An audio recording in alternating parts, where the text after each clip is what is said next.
আপনি যদি Facebook text file complete না করে থাকেন, আজকের এই ভিডিওটির মাধ্যমে দেখানো হয়েছে আপনার যে প্রোফাইল পিকচারের মধ্যে টাচ করে নেওয়ার পর আপনার নামের মধ্যে টাচ করে নেবেন। এরপর আপনি প্রফেশনাল ড্যাশবোর্ড অপশনে আপনি টাচ করে নেবেন। প্রফেশনাল ড্যাশবোর্ড অপশনে টাচ করে নেওয়ার পর পরবর্তী পেজে আপনাকে নিয়ে আসবে। এই পেজে আপনি নিচের দিকে স্ক্রল করলেই দেখতে পাবেন পে আউটস একটি অপশন। এই অপশনে টাচ করে নেওয়ার পর অ্যাড ট্যাক্স ইনফো অপশনে টাচ করে নেবেন, আবারও অ্যাড ট্যাক্স ইনফো অপশনের মধ্যে টাচ করে নেবেন।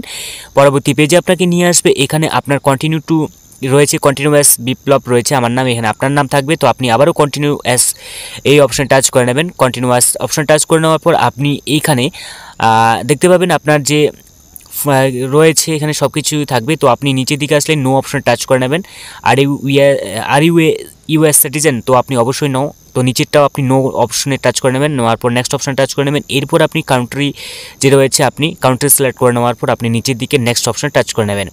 এখানে আপনাকে কিছুই করতে হবে না, জাস্ট যদি আপনার কান্ট্রি সিলেক্ট করে না থাকে কান্ট্রি সিলেক্ট করে নেবেন, ঠিক আছে। এরপর আপনি নেক্সট অপশন টাচ করে নেবেন।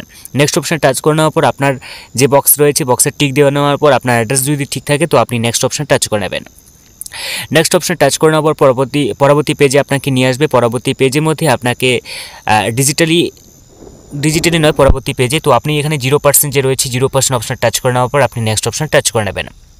নেক্সট অপশন টাচ করে নেওয়ার পর আপনাকে কিন্তু এখানে একটি সিগনেচার করতে হবে, যেটা ডিজিটাল সিগনেচার রয়েছে। তো আপনি নিচের দিকে স্ক্রল করলে আসলেই আপনি দেখতে পাবেন এখানে আপনার বক্স রয়েছে, বক্সের টিক দিয়ে নেবেন। এরপর আপনার যে নাম রয়েছে আইডিতে যে নাম রয়েছে সেই নামই কিন্তু আপনাকে এখানে দিতে হবে। তবে আপনার আইডিতে এক নাম, যদি পেজে আরেক নাম থাকে তাহলে কিন্তু আপনার যে পরবর্তীতে ঝামেলা হতে পারে। এই কারণে আপনার যে নাম রয়েছে সেই নামে বসিয়ে দেওয়ার পর আপনি নেক্সট অপশন টাচ করে নেবেন। এই অপশনে আপনাকে এখানে সমস্ত কিছু শো হবে। তো আপনি সাবমিট অপশন টাচ করে নিলে কিন্তু আপনার যে ট্যাক্স রয়েছে ট্যাক্স ইনফো কিন্তু কমপ্লিট হয়ে যাবে।